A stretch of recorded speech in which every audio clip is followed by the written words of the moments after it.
6장 14절부터 19절까지 봉독합니다.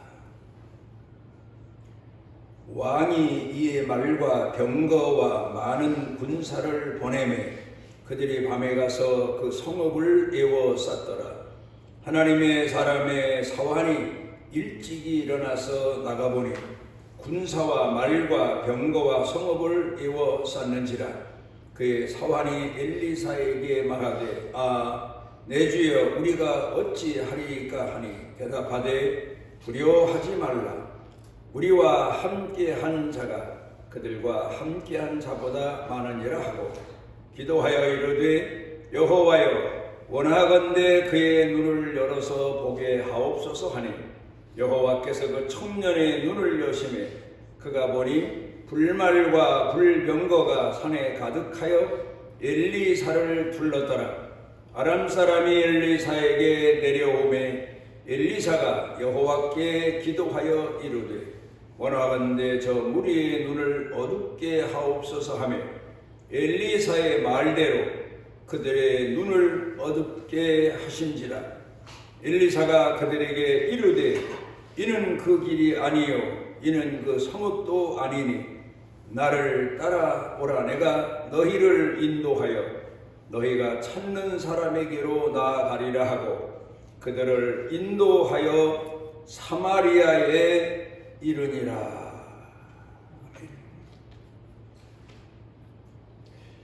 옛날에 본 영화 중에 베어라는 영화가 가끔 생각날 때가 있습니다. 그 내용은 어미곰이 새끼 곰을 데리고 다니면서 이런저런 겪는 일들을 영화로 재미있고 의미있게 만들어낸 작품입니다. 그 영화 중에서 오래도록 기억에 남는 한 장면이 있는데 새끼곰이 어미곰을 따라다니다가 대부분 그렇잖아요.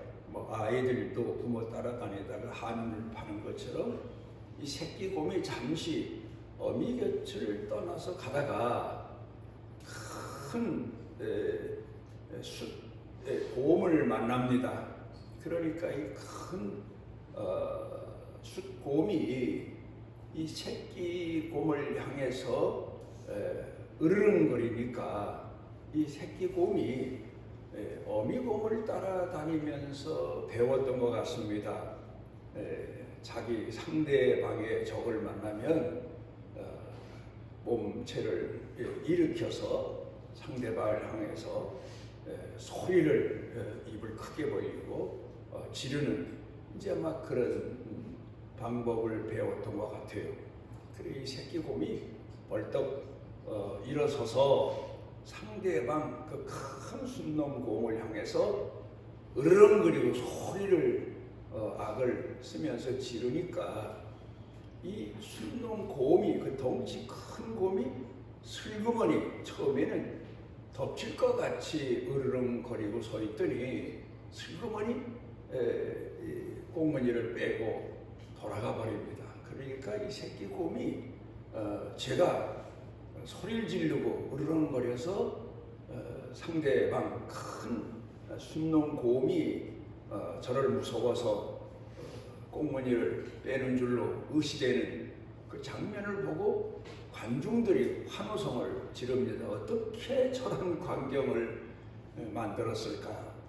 그런데 사실은 그 큰 덩치 큰 순놈곰이 꽁무니를 빼고 간 것은 새끼곰이 두 발을 들고 입을 크게 벌리고 소리를 쳐서 그게 무서워서가 아니라 어미곰이 아마 잠시 한눈 파다가 보니까 새끼곰이 없으니까 찾아왔는데 막 새끼곰을 발견하는 순간 새끼곰이 아주 위험에 빠진 거죠.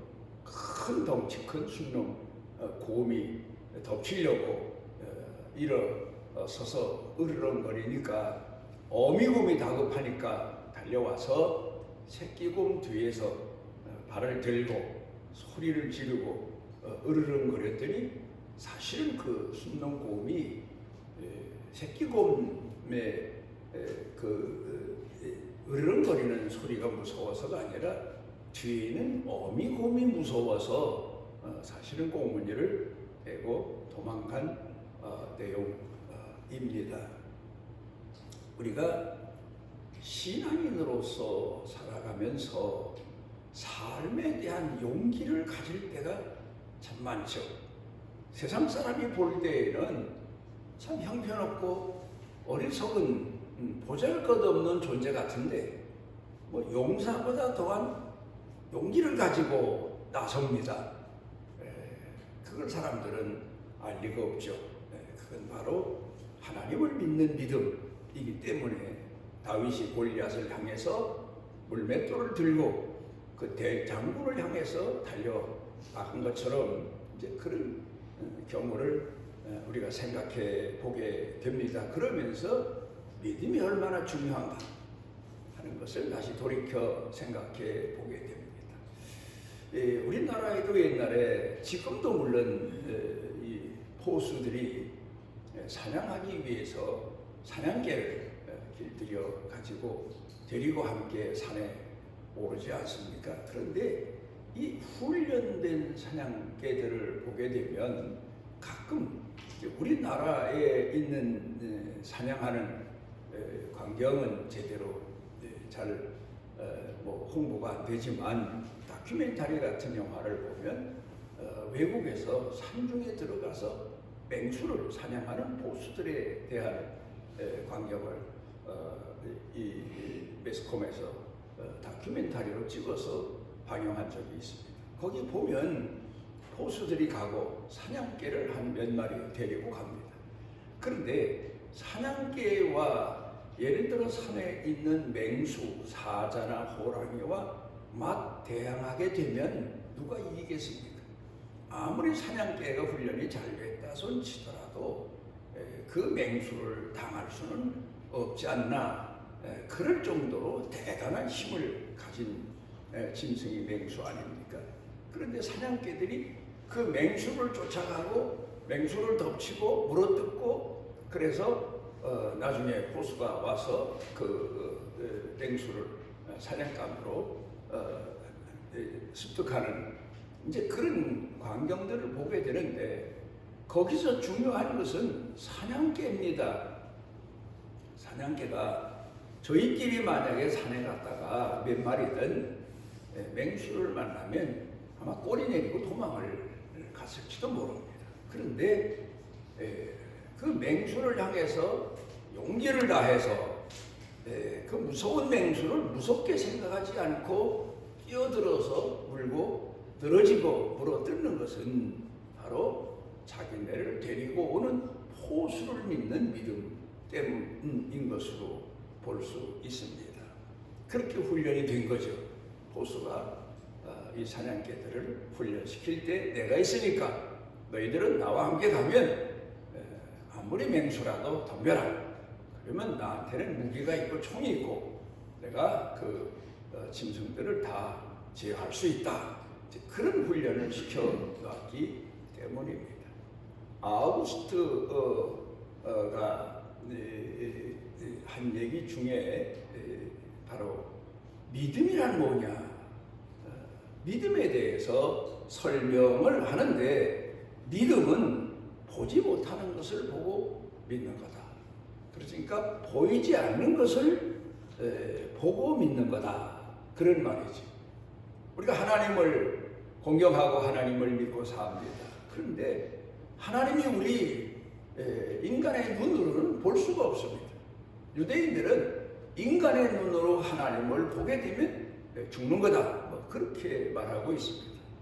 그런데 믿음의 눈, 영적인 눈을 통해서 우리는 하나님을 보고 하나님을 믿고 말씀을 통해서 하나님을 보고 하나님을 믿고 그리고 오늘을 살아가며 삶의 용기를 얻게 되고 우리 인간의 힘으로 감당해낼 수 없는 일일지라도 하나님이 함께 하신다는 믿음을 가지고 나아가게 됩니다.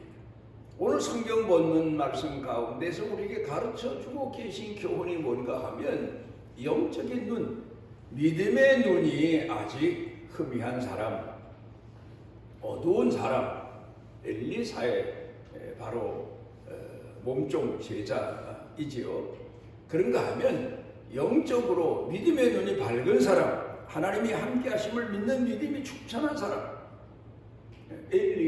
엘리사와의 그 두 사람의 신앙 모델들을 통해서 우리가 우리 자신을 돌아보는, 그리고 우리가 많은 것을 배우고 가슴에 새겨두는 이제 그런 시간이 되었으면 합니다.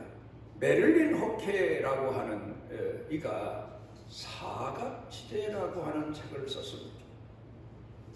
그러니까 우리가 흔히 운전할 때 사각지대라고 하는 말을 많이 사용하지 않습니까? 사람이 자기 혼자 있을 때에도 눈이 앞으로만 볼 수 있게 되어 있기 때문에 옆에 뒤는 돌아서서 얼굴을 돌려서 살피지 않으면 거기가 바로 사각지대가 될 수 있죠. 우리가 볼 수 없는 곳. 그런데 운전을 하다 보면 앞뒤에는 우리가 대체적으로 안에 있는 거울을 통해서 볼 수도 있지만 중요한 건 옆입니다. 그래서 옆도 보라고 해서 거울을 붙여놓긴 했지만, 흠이 거울을 붙여놓긴 했지만, 그것도 우리가 정신을 차리지 않으면 어느 순간에 보지 못하는 순간에 사각지대가 돼서 대형 사고를 유발할 수가 있는 거죠. 그래서 이 운전 처음에 면허 낼 때 가게 되면 조교들이 옆을 잘 살피도록 그걸 늘 가르치고 교훈합니다. 옆을 거울로만 확인하고 출발하고 좌회전, 우회전 할 게 아니라 거울로도 보지만 또다시 이 얼굴을 돌려서 그 옆면을 뒷면을 살피고 그리고 운전해야 사고를 예방할 수 있다. 이제 그런 얘기입니다. 그런데 그 얘기를 이 베를린 흑해라고 하는 학자가 쓴 게 아닙니다. 그건 하나의 예고. 현대인들에게 있어서 사각지대는 너무 많다. 그 얘기를 썼어요. 보지 못하는 데가 너무 많다. 왜 그러냐? 현대인들은 자기가 가지고 있는 지식만 의존하기 때문이다. 그 얘기를 하고 있습니다. 한마디로 말하면 교만하고 가르쳐지지 않은 거죠. 옛날 분들은 자녀들에게 가장 귀한 예절을 가르쳤습니다. 인사를 가르치고 존경을 가르치고 공경을 가르치고, 나이가 많은 늙고 노쇠한 정말 인간으로서는 기력이 다한 그런 노인에게도 높여 존경하는 마음을 갖도록 그렇게 가르쳤습니다. 그래서 존경하고 공경하는 마음을 갖게 되면 상대방이 나보다 현대적인 지식을 갖지 못하고 기력도 나하고 비교할 수 없는 형편없는 처지에 있을지라도 그에게서 배우는 게 많습니다. 사람이 중요한 건 배우고자 하는 마음도 있지만 겸손입니다. 낮아짐입니다. 사도 바울은 자기 자신을 만물의 찌꺼기만도 못하다. 그러니까 사도 바울은 나무 하나를 보면서 이 나무가 나보다 낫다. 보잘것없는 짐승 하나를 보면서도 이 짐승이 나보다 낫다. 자기 자신이 그렇게 죄인이고 무지한 자인 것을 깨달은 겁니다. 터득한 겁니다. 그러니까 어두컴컴한 데 있다가 밝은 데 나와 보니까 모든 사물이 확실히 보이는 것처럼 사도 바울은 말씀과 성령으로 거듭나고 보니까 자기가 만물의 찌꺼기만도 못한 존재라는 사실을 깨닫고 삽니다. 그런 것처럼 현대인들은 겸손을 가르쳐야 되고 낮아짐을 가르쳐야 되는데 알량한 지식 얼마를 가지고는 세상에서 제가 제일 높은 자이고 큰 자이고 능한 자인 줄로 착각을 합니다. 그러다 보니까 문제가 사각지대가 수도 없이 많다는 거예요. 분별을 할 줄 모르는 거예요. 인생사를 잘못 사는 거예요. 우회전하면서도 조심해야 되고 좌회전하면서도 조심해야 되고 직진하면서도 조심해야 되고 1, 2초만 한눈을 팔아도 대형 사고 나고 그게 우리 운전에서 가르치는 교훈 아닙니까? 그런데 교만하고 나면 문제는 심각합니다. 저는 앞으로 있는 선거철을 위해서도 하나님 앞에 기도하는 것 다른 것도 없습니다. 하나님이 심판하십시오. 역사가 베어드라고 하는 이가 12권의 책을 썼는데 역사책에서 얘기하는 건 이런 얘기입니다. 수천 년 동안의 역사를 연구했더니 어느 시절에 어느 기간 동안에 잘 먹었느냐 못 먹었느냐 그게 중요한 게 아니라 편하게 살았느냐가 중요한 게 아니라 인간 역사를 연구해 보니까 전쟁사더라. 궁중 안에도 왕이 있는 궁중 안에도 평안하고 태평성세를 누릴 것 같아도 거기도 전쟁사고 인간들 사는 세상을 보니까 전쟁사더라. 그렇게 얘기합니다. 그런데 그 누구나가 쉽게 알 수 있는 분별이지요. 그런데 하나 더 중요한 걸 얘기하고 있어요. 베어드가 역사가가 하는 얘기가 역사에도 윤리가 있더라. 역사의 중심은 윤리더라. 도덕이더라. 그런 말이에요. 그러니까 오늘 우리 사회에서 가끔 사상 싸움을 합니다. 보수주의냐, 진보냐, 사회주의냐. 그런데 사회주의나 공산주의는 세상을 약육강식으로 봅니다. 강한 자가 약한 자를 먹는 세상. 강한 자가 이기는 세상, 약한 자는 지는 세상. 그런데 베어드는 뭐라고 말하는가 하면 아니다. 강한 자가 반드시 이기는 건 아니다. 골리앗과 다윗의 싸움에서 골리앗이 꼭 이길 줄 알았는데 다윗이 이긴 것처럼 세상은 강자가 승리하는 게 아니고 약자가 승리할 때도 있다. 그건 도덕적인 문제를 갖추었을 때 그렇게 말합니다. 그러니까 우리가 오늘 이 시대를 보면서 강한 자를 보며 두려움을 느끼고 몸소리칠 때도 있어요. 그런데 우리가 안심하는 것은 하나님이 심판자이시다. 하나님께서 심판하시는 분이다.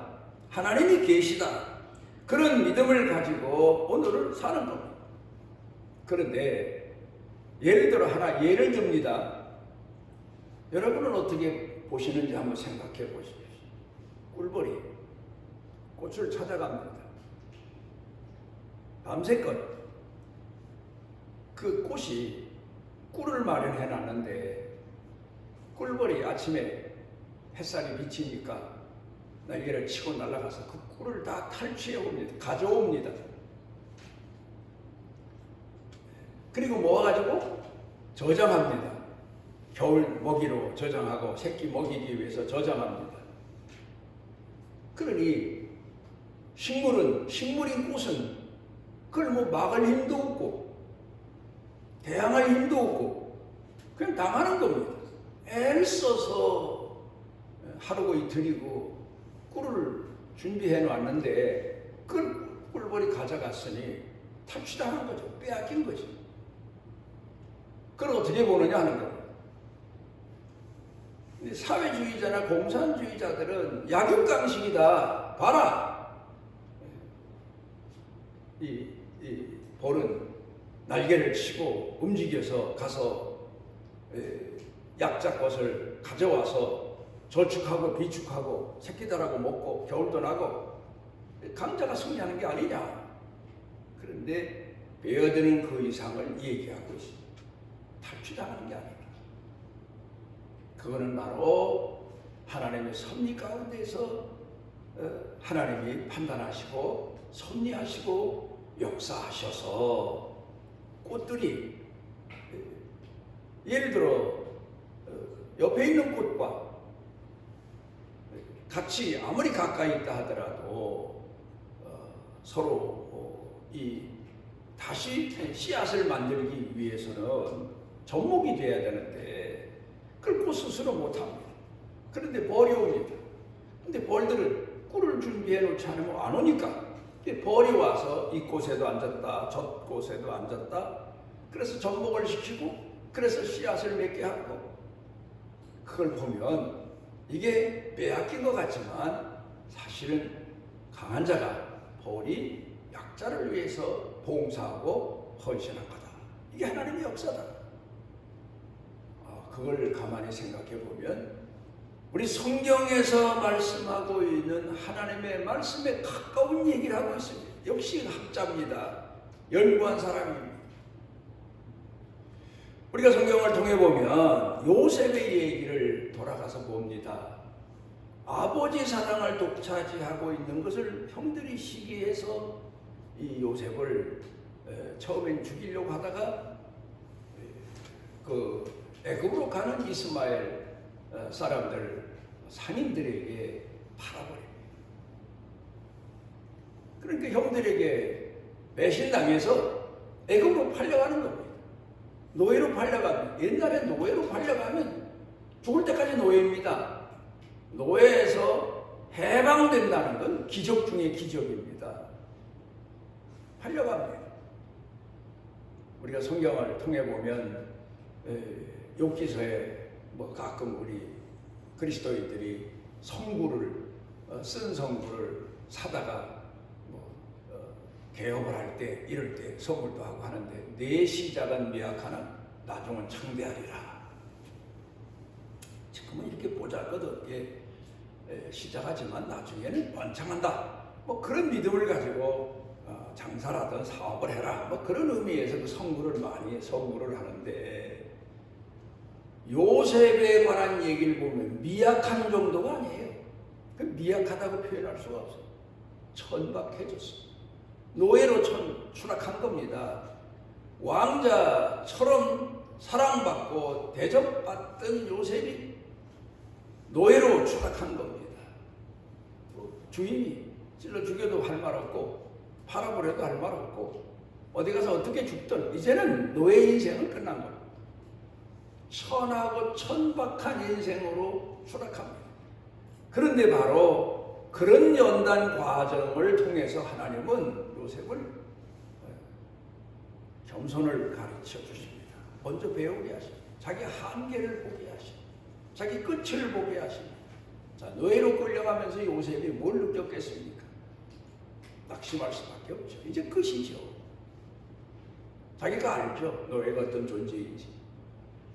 그렇게 요셉을 낮추는 훈련을 통해서 하나님은 그의 지위를 때로는 또 애굽에 내려가서 감옥 생활까지 하게 하시고 그러다가 그를 높여서 겸손의 훈련이 된 요셉을 높여서 애굽의 통치자로 삼으시는 하나님의 섭리와 역사를 우리가 보게 됩니다.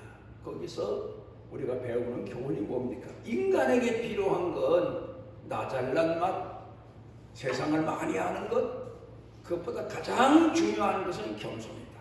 낮아집니다. 그래서 인간에게는 고난이 필요한 거고 그래서 그런 사람을 낮아지게 하고 고난당하게 하기 위해서는 악역도 필요한 거예요. 우리가 영화를 보는데 영화 같은 데 보면 의로운 사람이 있어요. 선한 사람이 있어요. 착한 사람이 있어요. 그러면 거기에 그 사람을 괴롭히고 그러기 위해서 악역이 또 있어요.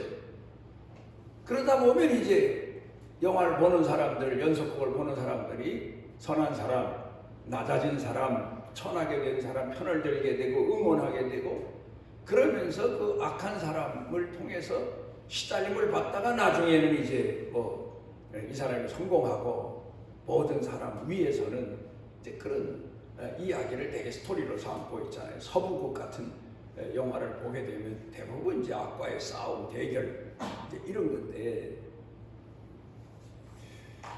우리 눈이 밝아지기 위해서는 가장 중요한 게 뭐냐? 낮아진 사람, 자기 자신이 어리석은 자임을 깨닫는 사람, 자기 한계를 아는 사람은 바로 하나님을 보게 되고 믿음을 갖게 되고 더 넓은 세상을 보게 되고. 그런데 악한 사람, 교만한 사람은 자기밖에 몰라요. 그러니까 자기 주변은 전혀 못 봐요. 볼 수도 없어요. 제 잘난 맛이에요. 최고 위에다 자기 자신을 놓고 사니까 이 사람이 마지막에 추락할 때 보면 비참할 이를 데 없는 이제 그런 인생을 살게 되는 겁니다. 오늘 성경 본문 말씀으로 돌아가서 보면 아람 왕이 이스라엘을 침범하려고 하는데, 삼키려고 하는데 군대를 보내면 늘 패해서 돌아와요. 이유가 뭐냐? 조사해봐라. 해보니까 다른 게 없어요. 군사적 문제가 아니에요. 무슨 무기가 이스라엘이 더 강해서 많이 소유해서 요새는 무기 대결이라고 하잖아요. 신형 무기 이런 거. 근데 아니에요. 그게 아니에요. 무기 문제가 아니에요. 그러면 군인들 훈련 문제냐? 그것도 아니에요. 뭐가 문제냐? 아무리 찾아봐도 없어요. 그런데 보니까 하나 문제가, 누가 머리 좋은 사람이 발견해서 왕에게 보고를 합니다. 거기 엘리사라고 하는 하나님의 사람이 있기 때문입니다. 어떻게 그걸 알았는지 몰라요. 하여튼 지혜로운 사람이죠. 그랬는데 이 아람 군대들이 그래도 계속 침범을 하면 이길 거다 해서 또 군대를 보내서 이스라엘을 침범했는데, 그때 군대들이 막 침략해 오잖아요. 그러니까 이 엘리사의 제자가 큰일 났습니다. 아람 군대가 우리를 다 에워쌌습니다. 이스라엘을 다 에워쌌습니다. 우리 이제 꼭 죽었습니다. 그러니까 엘리사가 왜 몰랐겠어요? 그걸 알고 기도했겠죠. 그때 하나님께서 엘리사의 눈을 밝혀주셔서 아람 군대보다 하늘 군대가 더 많은 것, 그런 환상 중에 본 것 같아요. 그러니까 자신 있게 그 제자에게 이야기를 합니다. 하늘 군대가 아람 군대보다 많다. 하늘 군대와 땅의 군대와의 싸움이 그게 되겠느냐. 그래서 이 제자의 눈을 하나님 밝혀주십시오 하고 기도해서 그 제자가 눈이 밝혀진 다음에 보니까, 영적인 눈이 밝혀져서 보니까 정말 하늘 군대가 더 많은 거예요. 오늘 우리가 이 땅에 살면서 중요한 건 그겁니다. 소경이 아무리 힘이 좋고, 소경이 아무리 능력이 있고 그렇다 손 치더라도 두 눈 멀쩡한 사람하고 무슨 대결을 할 수 있겠습니까? 그러니까 저는 우리가 영적인 소경이 돼서 대단한 걸 가지고 있는 것처럼 자부하지만, 현대인은 자기 자신의 종말을 알지를 못해요. 하나님의 심판을 알지도 못해요.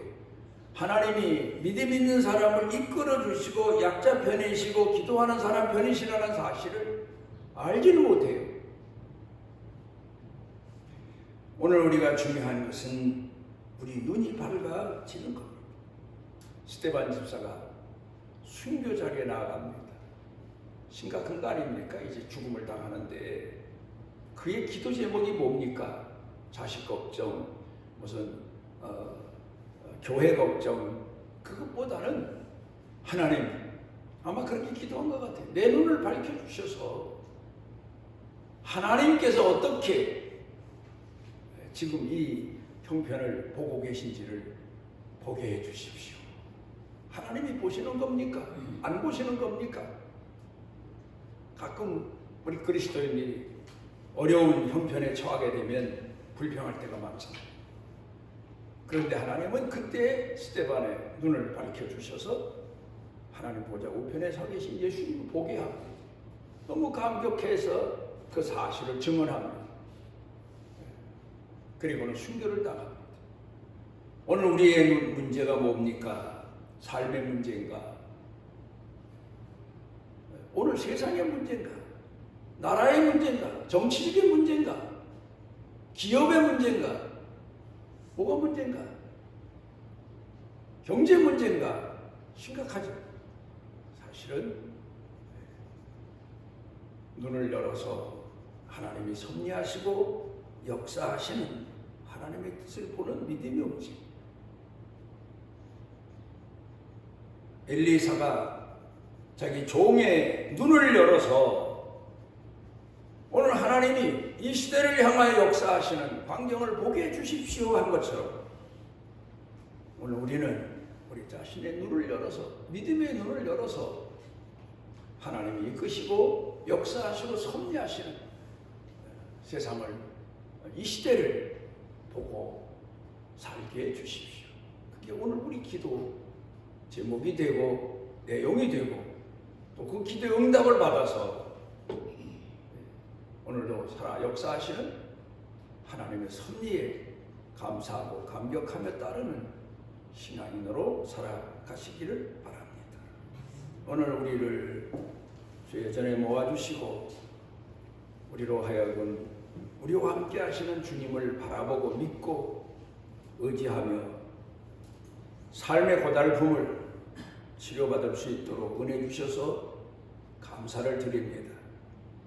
엘리사 시대뿐만 아니라 다윗 시대에도 하나님을 공경하는 신앙인들 그 어느 시대에도 하나님은 그들의 영적인 눈을 밝게 해주셔서 어려운 고난과 역경을 넉넉히 이겨가게 하셨사오니 오늘 우리에게도 우리의 눈이 밝아져서 우리 주변을 살피고 그리고 하나님 앞에서 더 낮아지고 겸손한 신앙인으로 하나님 앞에 충성하며 감사하며 사는 복을 더하시옵소서. 예수님 이름으로 기도드리옵나이다. 우리의 눈이 어두워서 주의 말씀을 분별하지 못할 때에도 옆에 오셔서 찾아오셔서 우리 눈을 밝혀 주님을 믿고 하나님을 믿고 오늘 우리의 삶을 믿고 살아가도록 권고하시는 우리 주 예수 그리스도의 무한하시는 은혜와 우리를 선택하시고 우리와 함께 하시고 우리를 품에 품으시고 일생 동안 우리 아버지가 되시는 아버지 하나님의 만극하신 사랑과 우리 속에 내재하셔서 우리를 권고하시고 깨워주시는 성령님의 능력의 은총이 사랑하는 자녀들 생각, 마음, 영과 육 사는 생활 중에 온 교회 중에 일터 경영 중에 넘치고 넘치도록 함께 하시기를 축원하옵나이다.